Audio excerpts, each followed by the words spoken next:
eye and other coordination of the motor skills, it becomes a very, very different task altogether. And the skills, therefore, needs to be very different.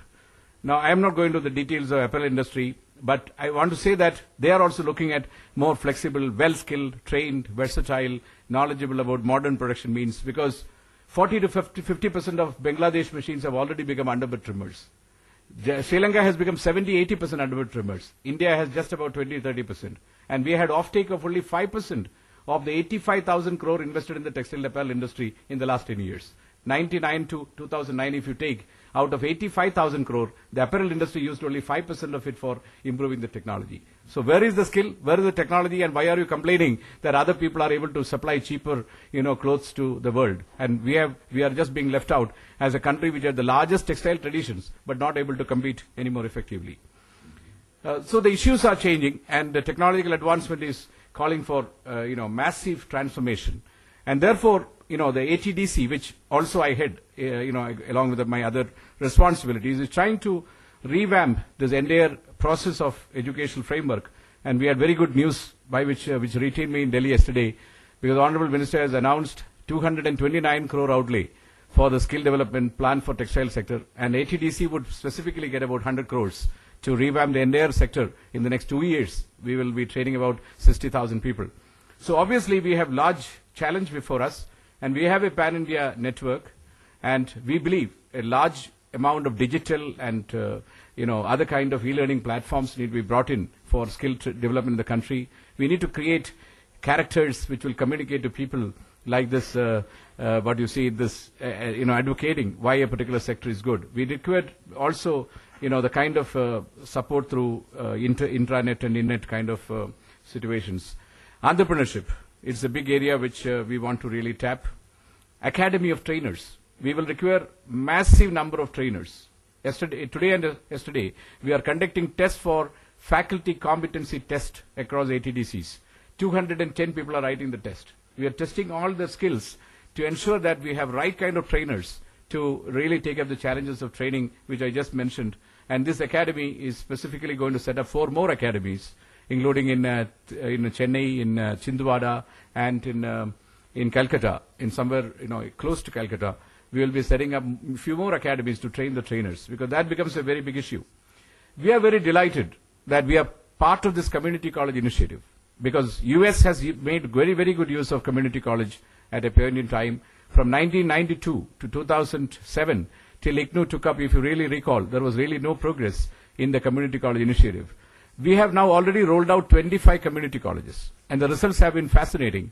People who are really not looking at any proper accreditation are today coming forward and joining the courses by which they know there is a certificate, there is a diploma, there is an associate degree, which they can then stream into the mainline education. I believe this is something which we would like to really ramp up and take it forward. We are launching across the country what is called SMART, Skills for Manufacturing of Apparel through Research and Training. There will be almost 102 ATDC SMART centers which will be set up in the next 2 years. Some of it attached to the current ones in a hub and spoke model, which I will show you. Like each hub will have about 5 or 7 spokes which are attached to it, and there will be also skill camps attached to the kind of skill centers which we are setting up. And these together will go to the interior parts of India to take people and then link up to the clusters of manufacturing activity. There are some 40 clusters of textile parks and clusters which government have set up. 7 or 8 of them are mega clusters. And each one has been provided with a modern training facility, but nobody has been really using that. Now, we will be taking over all these modern training facilities to take up this massive employment activity. The training cycle has to be completed. There's no point in training somebody and saying that you then do not get an employment. So there the fill up the gap is, how do you connect this guy or girl who has been trained on something, but how do you make sure that the person gets an employment within, let's say, 20 to 30 kilometers? In 4,800 to 5,000 rupees, with a skill training of 3 months, you cannot really go beyond 20 or 30 kilometers cluster. If you want to go beyond that, you should get about 8 to 9,000 or 10,000 rupees. That means you require an additional training which has to be given to them. That is the area which we need to really understand how to make this, take this forward.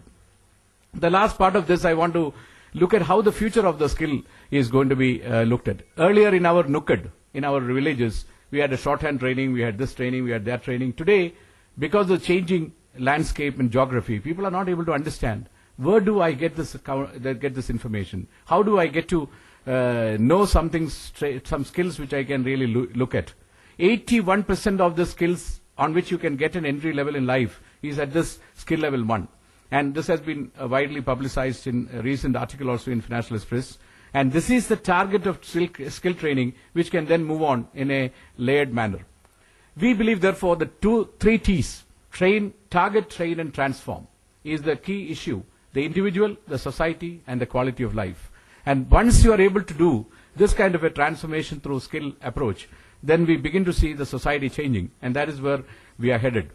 We have suggested to the Urban Housing and Poverty Alleviation Ministry, Kiran Dhingra IAS, and recently the team, I made a presentation suggesting that we create new skill huts and skill marts and skill malls, which will be set up with the help of the ministry, so that multiple skills and life skills and domain skills, including micro enterprise management, is available in that kind of centers. So it becomes a kind of one-stop shop for large number of skills, and many people who are really, India has become a 55% service economy. Then there are sectors in the manufacturing, and then there is agriculture. Agriculture, industrial, service. In these sectors, what are the skills coming up, and what is the skill mapping required for the next 10 to 20 years? And create the skill hut, skill mart, skill mall kind of a system by which people are able to link up to different organizations which are giving them the skills, but not necessarily going individually going to all these places. So the ministry was very delighted with this approach. And the Urban Skills Innovation Center is part of the scheme which the ministry has conceived, and we are going to work with them to set up these kind of urban skill innovation centers. I believe this is the next frontier by which we go beyond just one sectoral approach, but to create the access to people to improve their quality of life and quality of skills. Now, I believe this is need to be in harmony with all what we do, and India has a great challenge on this. And I would like the other speakers to focus on how we can look at some solutions. Thank you, ladies and gentlemen. Now I go from